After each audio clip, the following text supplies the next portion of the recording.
Kwabene so the Badwam TV Badwam Health Tips eso na watchi mu ye di nkomo afa Amenorrhea ho nra doctor bu ni nyina mutofa de amaye timinim se oti ase ne kan ye ho na ye hwe de enti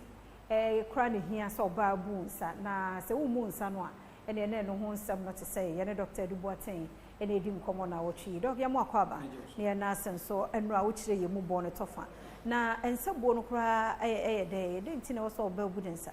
You might ask it. I said, I'm from the NRA. I can't say, Adia, a bank or bar, a set of bands. A yasen so dear, Emma or bar say, where your babu or bar and I say, withdrew reproductive years. Adia bar, quite yes, significant year, ma or bar also boom, son say, or bar beer, boom, son. There's a possibility, say, waiting I listen. Obabia bunin sa adia ba ko e be dia dance ye se oba no we do that stage ya obetima anyam ni se oba go bunin sa na de ti oba de ma men se be nyina ne se obabia no during unya me ban say we do reproductive age no bosumi bia no wa wo de no prepare itself to take in a baby and a fetus it bosumi bia no awode no ensamu yebaka say lining eba awodie na sa lining eba awodie ni no ene na che say e prepare oba no ama wonyem a na akora no atima yedai aba beda sa lining ni what as I said jira oba ba be wo na photocopy na baby scott na wade nwira assemble pepe sane yakopon so ye ne de yen pepe etibusumi bia no oba no ndwena foforo na lining foforo be sem na bia within this month wanyam wanko be ma ho eni nti wantimi anye de anyam wantimi anyam no nti no na sa nwera no anasa line no a wo awodi ni no no wo se e ba bonten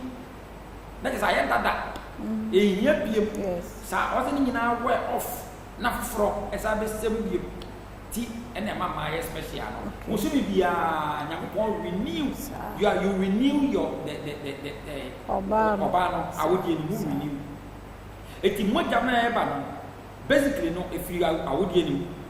about 80% you awodi ni ena kosua na wo to ye oba bia to kosua na wo to ye no e ba wo fallopian tube na be ma unsuo ama ma meeting sa kosua so no asai o se so e ba bonten eti no so kakra ebeba abeka ho eti we mienu na form bibi e fe say menstruation so enti the question is say oba bia no se wa anyam ko ade a o se eba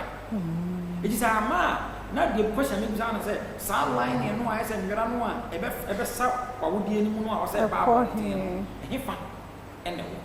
ene na ma de more significant ene oba bia betimi anyam a ade ba ko a eya asenso de ba ko ewum kese ye ne say wo sa oba o se we dey utimi ebenze etimi menstruation no eye sign a kire se obekima wo eye sign a kire se oba no kra e bia wo tukosua that is not to say oba bi onya menses bia no ebekima wo there bi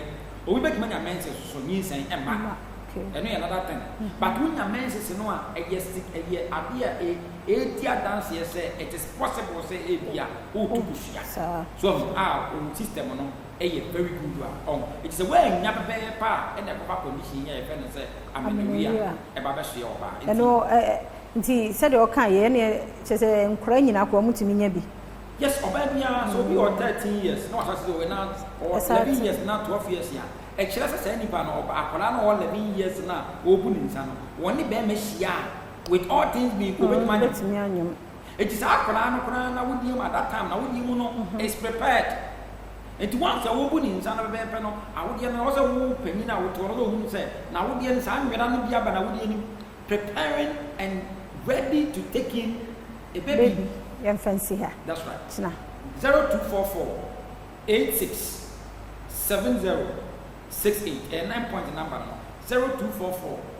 86